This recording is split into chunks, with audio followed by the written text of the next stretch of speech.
Meron tayong trouble na nakita ngayon. Pag hindi gumana, pulse 150, Brucey pulse 150. Meron tayong wire dito na sa may relay, yung white red. Pag alam nyo na hindi gumagana yung pump, pag switch nyo, ito may putol sa ilalim, nakita natin. Ito, dinugtungan lang natin ng ibang kulay na wire. Ito yung putol nya, yung red white.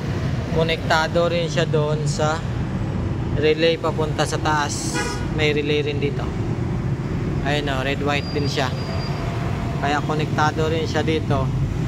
Labas niya dito sa salpakan ng fuel pump. Ito siya, magiging white, parang white, red, blue. Ito siya. Yan yung konektado niya. Konektado sa fuse, konektado sa relay. Sa fuse konektado rin siya.